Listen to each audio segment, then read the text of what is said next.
முக்கியமான விஷயம் சார். எனக்கே ஒரு டவுட் இருக்கு. இந்த நிலைவாச பூஜை அப்படின்னு சொல்லுவாங்க. நிறைய பெண்கள் வந்து இந்த நிலைவாசல் பூஜை பண்றாங்க. பட் எப்படி பண்ணணும்? எதை முறைகளை வந்து ஃபாலோ பண்ணணும்ன்றத நம்ம மக்கள் கட்டும் பொழுது பூமி பூஜை போடுவாங்க.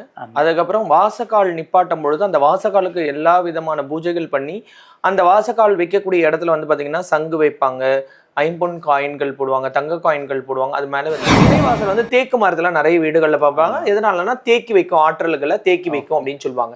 ஸோ அந்த நிலைவாசல் வந்து ரொம்ப ரொம்ப இம்பார்ட்டன்ட். ஏன்னா நம்ம குலதெய்வம் அங்கதான் இருக்கும். கூப்பிட்டாலும் வெளியில நெகட்டிவ் ரிமூவ் பண்ணிடும். எப்பவுமே நெகட்டிவ்க்கு வந்து துர்நாற்றம், நெகட்டிவா பேசுறது, நெகட்டிவா பண்றது, இருட்டு வார்த்தைகளால கூட அது நிற்கும்.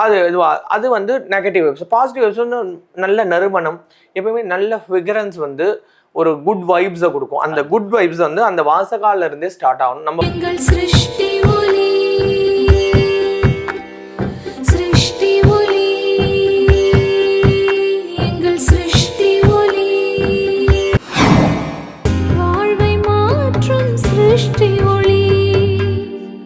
எல்லாருக்கும் வணக்கம். நம்மளுடைய விஷயத்துல நிறைய சார்கிட்ட வந்து நம்மளோட அஸ்ட்ராலஜர் சாய் பாலாஜி சார்கிட்ட டவுட்ஸ் கேட்டுட்டு இருக்கோம். முக்கியமான விஷயம் சார், எனக்கே ஒரு டவுட் இருக்கு. இந்த நிலைவாச பூஜை அப்படின்னு சொல்லுவாங்க. நிறைய பெண்கள் வந்து இந்த நிலைவாசல் பூஜை பண்றாங்க. பட் எப்படி பண்ணணும்? எதை முறைகளை வந்து ஃபாலோ பண்ணணும்ன்றதை நம்ம மக்களுக்காக சொல்லுங்க சார். வணக்கம் சாரம், ஜெய் புவனேஸ்வரி.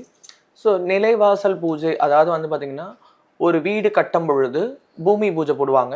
அதுக்கப்புறம் வாசக்கால் நிப்பாட்டும் பொழுது அந்த வாசக்காலுக்கு எல்லா விதமான பூஜைகள் பண்ணி அந்த வாசக்கால் வைக்கக்கூடிய இடத்துல வந்து பார்த்தீங்கன்னா சங்கு வைப்பாங்க, ஐம்பொன் காயின்கள் போடுவாங்க, தங்க காயின்கள் போடுவாங்க. அது மேலே வந்து வைப்பாங்க.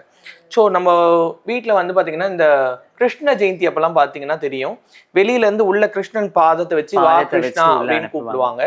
அதே மாதிரி இந்த புரட்டாசி மாசம்னா வந்து பார்த்தீங்கன்னா பெருமாள் பூஜை பண்ணும்பொழுது வெளியிலேருந்து கற்பூரம் வச்சுட்டு உள்ள வருவாங்க. ஏன் இப்படி பண்றாங்க? ஏன்னா நம்ம வீட்டில தான் பூஜை ரூம் இருக்குது, கடவுள் உள்ளதானே இருக்காரு, ஏன் வெளியில இருந்து கூப்பிடணும்? ஸோ வெளியில கடவுள் அப்படின்றது வெளியில தான் இருப்பாங்க. ஸோ உங்களுக்கு அது ஒரு பெஸ்ட் எக்ஸாம்பிள் சொல்லணும்னா இரண்ய கஜபு வரம், அதாவது வதம். இரண்ய கஜபு வந்து வதம் பண்ணது. ஸோ இரண்ய கஜபு எப்படி வரம் கேட்டிருப்பாருன்னா, வீட்லயும் இருக்கக்கூடாது, வெளியிலயும் இருக்கக்கூடாது, பூலோகத்திலயும் இருக்கக்கூடாது, ஆகாயத்திலயும் இருக்கக்கூடாது, சமநிலையில இருக்கணும், காலையிலயும் இருக்கக்கூடாது, சாயங்காலமும் இருக்கக்கூடாது, ஆயுதங்களால மரணம் இருக்கக்கூடாது, மனிதனால இருக்கக்கூடாது, தேவர்களால இருக்கக்கூடாது, மிருகத்தினால இருக்கு. இந்த மாதிரி நிறைய கலவையிலோட எனக்கு மரணம் வேணும்னு கேட்டிருப்பான். ஸோ இந்த விஷயத்த வந்து நரசிங்க பெருமாள் 2 செகண்ட்ல முடிச்சிருப்பாரு. ஸோ எங்க முடிச்சிருப்பாருன்னா வீட்டு வாசக்காலுக்கு மேல தன்னோட தொடையில வச்சு கிழிச்சு எடுப்பாரு. ஸோ அதனாலதான் நிலைவாசப்படியில யாரும் நிக்க கூடாது, நிலைவாசப்படியில யாரும் உட்கார கூடாது சொல்லுவாங்க. நிக்காதீங்க, தலை வரக்கூடாது, ஆமா இதெல்லாம் சொல்றாங்க இல்லைங்களா? அப்போ அந்த நிலைவாசல்ல வந்து பாத்தீங்கன்னா எல்லார் வீட்லயுமே ஒரு பழக்கம் இருக்கும். 2 சைட்ல வந்து விளக்கேத்துவாங்க. ஆமா, பூ போட்டு விளக்கேத்துவாங்க. அந்த வாசக்காலுக்கு வந்து பாத்தீங்கன்னா மஞ்சள் தேய்ச்சி குங்குமம் வச்சு இது பண்ணுவாங்க இல்லைங்களா? ஸோ அந்த நிலைவாசல் வந்து தேக்கு மரத்துல நிறைய வீடுகள்ல பார்ப்பாங்க. எதனாலன்னா தேக்கி வைக்கும், ஆற்றல்களை தேக்கி வைக்கும் அப்படின்னு சொல்லுவாங்க. ஸோ அந்த நிலைவாசல் வந்து ரொம்ப ரொம்ப இம்பார்ட்டன்ட். ஏன்னா நம்ம குலதெய்வம் அங்கதான் இருக்கும். கூப்பிட்டாதான் உள்ள வரும், இல்லைன்னா வராது. எந்த தெய்வமா இருந்தாலும் அங்கதான் நிற்கும். கூப்பிட்டாதான் உள்ள வரும், இல்லைன்னா வராது. அப்போ ஒரு வீட்டை விட்டு நம்ம போகக்கூடாது. ஒருத்தவங்களை நமக்கு ரொம்ப பிடிக்குதுன்னா அவங்க அணுகுமுறை அப்படின்னு சொல்லுவாங்க. ஒரு வீட்டுக்கு நீங்க போறீங்க, வாங்க உட்காரங்கன்னு சொல்லிட்டு தண்ணி கொடுத்துட்டு அப்புறம் நீங்க டீ காஃபி சாப்பிட்டு ஆகணும். அப்ப நீங்க என்ன சாப்பிட்றீங்கன்னு சொல்லிட்டு உடனே டீ காஃபி எடுத்துட்டு வந்து கொடுத்து, இல்ல டிஃபன் சாப்பிட்டு தான் போனோம், காலையில ஆயிடுச்சு, பேசிக்கிட்டே எடுத்து டைம் ஆயிடுச்சு, மதியானம் லஞ்ச் சாப்பிட்டு போனோம். அப்படி உபசரிச்சதுக்கு அப்புறம் நம்ம அவங்க வீட்டுக்கு அடுத்த வாட்டி போனோம்னா நல்லா கவனிப்பாங்கன்ற ஒரு தாட் நமக்குள்ள வரும். நமக்கு தெரிஞ்சவங்க யாராவது போனாங்கன்னா, அந்த வீட்டுக்கு போனா சூப்பரா கவனிப்பாங்க, அந்த வீடு அவ்வளோ நீட் அண்ட் கிளீனா இருக்கும், நம்ம சஜஸ்ட் பண்ணுவோம். அதுவே ஒண்ணுமே பண்ணலன்னு வச்சுக்கிட்டுங்களா, அந்த வீடா அது போகவே போகாது அப்படின்னு. அதே மாதிரி கூட பேச மாட்டாங்க. அதே மாதிரிதான் தெய்வமும். ஸோ எந்த வீட்டுல தெய்வத்துக்கு உரிதான ஒரு விஷயங்களை பண்ணி வைக்கிறோமோ அந்த தெய்வம் அந்த இடத்துல வாசம் செய்யும். ஸோ தெய்வம் வெளியில எங்கேயுமே கிடையாது. உள் கடந்து தேடணும். நமக்குள்ளதான் இறைவன் இருக்கா, வெளியில எங்கேயுமே கிடையாது. ஆனா நம்ம எல்லாம் என்ன பண்றோம்னா வீட்டுல பூஜை ரூம்ல நீக்க மர நிறைந்தான் தான் இறைவன். ஸோ பாக்குற இடமெல்லாம் இறைவனா தெரியணும். ஒரு ரூபம் பாக்குறோம்னா அவங்களுக்குள்ளேயும் இறைவன் இருக்கான்னு நமக்குள்ள வந்துருச்சுன்னு சொன்னோம்னா இறைவன் நம்ம வந்து ஒன்றா கலக்கிறோம் அப்படின்னு அர்த்தம். ஸோ அப்போ அந்த நிலைவாசப்படி வந்து நம்ம என்னதான் பூஜை பண்ணாலும் ஒரு குறிப்பிட்ட காலத்துக்கு அப்புறம் அதோட தன்மைகள் வந்து இழக்க ஆரம்பிக்கும். அப்போ அதுக்கு ஒரு அஞ்சனம். ஸோ இந்த அஞ்சனத்தோட ஸ்மெல் காட்டுறேன். இது பாருங்க, கை இப்படி திருப்புங்க, இது ஸ்மெல் பாருங்க. ஸோ நல்லா ரப் பண்ணி தேய்ச்சிருங்க, சூடு பறக்க தேய்ச்சிட்டு ஸ்மெல் பாருங்க. ஏன்னா நம்ம அப்படித்தானே தேய்க்க போறோம் வாசக்காலில். ஓ அப்படியே.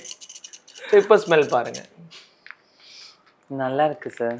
ஸோ இதோட தன்மை என்னன்னா, அந்த தெய்வத்தை அந்த வீட்டை விட்டு வெளியில போகவே விடாது, எந்த நேரமும் அங்கேயே வச்சிருக்கும். ஸோ இந்த அஞ்சனத்தை அந்த வாசக்காலில் அப்ளை பண்ணிட்டு ஒரு 5 மினிட்ஸ்க்கு அப்புறம் அந்த மஞ்சள் தேய்ச்சி குங்குமம் வச்சுட்டு அந்த வீட்டுக்கு வெளியில 2 சைட்லையுமே கல் உப்பு வச்சு அந்த கல் உப்புக்கு மேல விளக்கு வச்சு ஏத்தலாம். ஸோ ஜென்ரலாக எல்லாரும் பிரம்ம முகூர்த்த வழிபாடுன்னு சொல்லுவாங்க.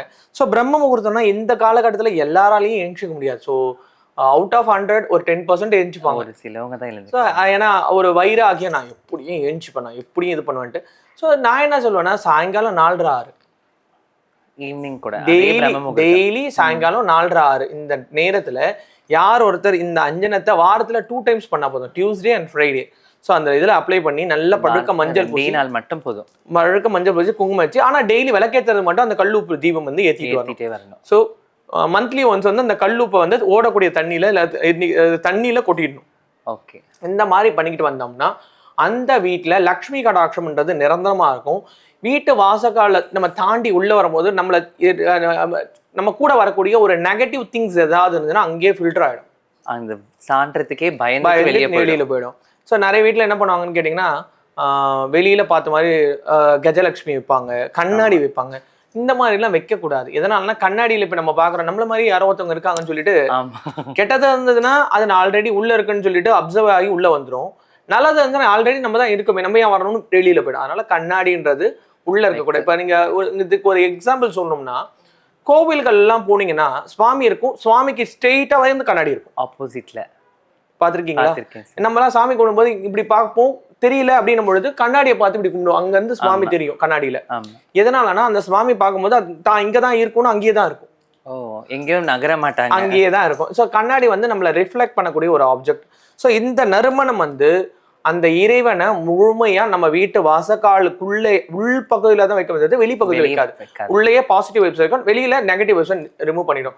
எப்பவுமே நெகட்டிவ்க்கு வந்து துர்நாற்றம், நெகட்டிவா பேசுறது, நெகட்டிவா பண்றது, இருட்டு வார்த்தைகளால கூட அது நிற்கும்.